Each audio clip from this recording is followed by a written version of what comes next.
Hai, Assalamualaikum warahmatullahi wabarakatuh. Perkenalkan, nama saya Della Sabina dari Teknik Industri Universitas Diponegoro. Di sini saya akan mempresentasikan terkait penelitian saya yang berjudul Analisis Kelelahan Kerja pada PT Indotama Raya Megah pada saat WFO dan WFA Divisi Human Resource menggunakan metode Subjective Self-Rating Test dan Ergonomic Self-Assessment. Penelitian ini diambil pada saat saya melakukan kerja praktik selama sebulan di PT Indotama Raya Megah di daerah Jakarta Selatan. Untuk perusahaan ini itu merupakan perusahaan yang berjalan di bidang pertambangan batubara dan penjualan batubara. Sebelum masuk ke topik pembahasannya, mungkin bisa kita bayangkan apabila kita kerja di suatu perusahaan di mana kita harus berangkat pagi, kemudian pada saat jam pulang kerja juga mungkin akan bermacet-macetan di jalan, dan yang menaiki kendaraan umum juga akan cukup lama mengantrinya karena di jam pulang kerja. Belum lagi apabila tiap harinya harus menggunakan kendaraan umum, pasti ada biaya transportasi yang harus dikeluarkan pada saat pergi ke tempat kerja maupun pulang kerja. Namun bisa dibayangkan juga apabila saat kita melakukan pekerjaan di rumah atau bisa disebut juga dengan WFH, itu juga mungkin kita akan merasakan lelah di depan layar laptop secara terus-menerus.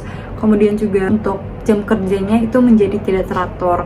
Nah, dari ilustrasi yang udah saya sebutkan sebelumnya, itu merupakan permasalahan yang dialami oleh karyawan-karyawan divisi Human Resource PT Indotama Raya Megah. Baik, jadi kita masuk ke pendahuluannya. Jadi PT Indotama Raya Megah itu merupakan salah satu perusahaan yang menerapkan sistem kerja WFO dan WFH semenjak kemunculan pandemi COVID-19.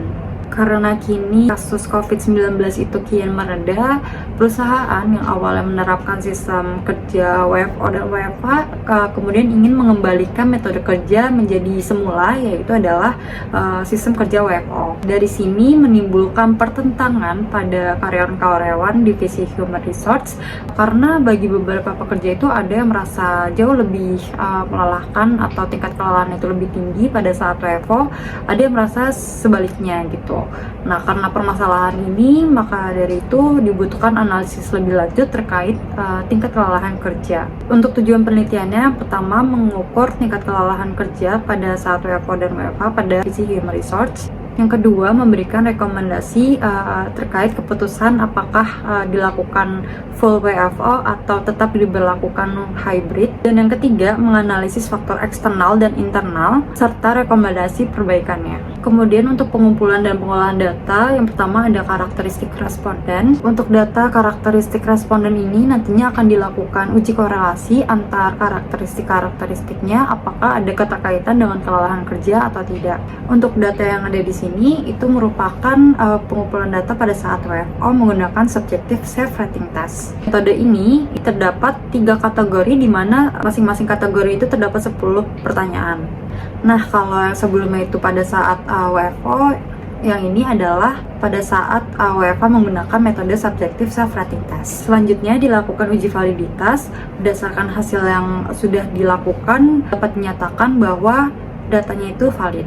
Kemudian dilakukan uji reliabilitas pada saat WFO dan WFH. Nah, untuk data yang ada di sini itu merupakan uji reliabilitas pada saat WFO, dan yang ini itu merupakan uji reliabilitas pada saat WFH, dan dapat dinyatakan juga berdasarkan hasilnya bahwa data tersebut layak untuk digunakan.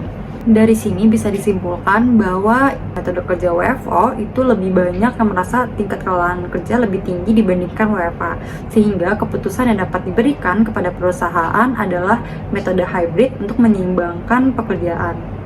Selanjutnya dilakukan uji korelasi Spearman. Berdasarkan hasil tersebut dapat disimpulkan bahwa usia, gizi, dan masa kerja itu tidak berkorelasi dengan kelelahan kerja. Ini dapat diartikan bahwa meskipun usianya masih muda atau sudah tua, itu tetap sama-sama bisa merasakan kelelahan kerja. Begitupun dengan gizi. Gizinya baik juga bisa merasakan kelelahan kerja. Kalau yang sebelumnya itu merupakan faktor internal terhadap kelelahan kerja, kali ini adalah faktor eksternal terhadap kelelahan kerja.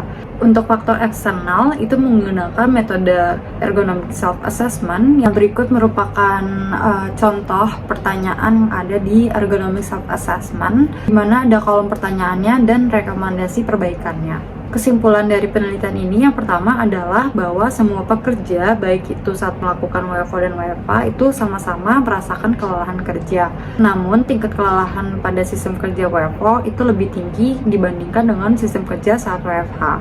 Poin kedua itu adalah metode kerja yang disarankan merupakan metode hybrid karena tingginya tingkat kelelahan WFO sehingga harus diseimbangkan dengan WFH. Dan poin yang ketiga, tidak terdapat hubungan antara faktor internal usia, gizi, dan masa pekerja terhadap kelelahan kerja, namun terdapat faktor eksternal yang bisa diukur dengan ergonomic self-assessment dengan rekomendasi perbaikan yang sebelumnya sudah diberikan. Mungkin sekian yang bisa saya sampaikan, kurang lebihnya mohon maaf. Wassalamualaikum warahmatullahi wabarakatuh. Bye-bye.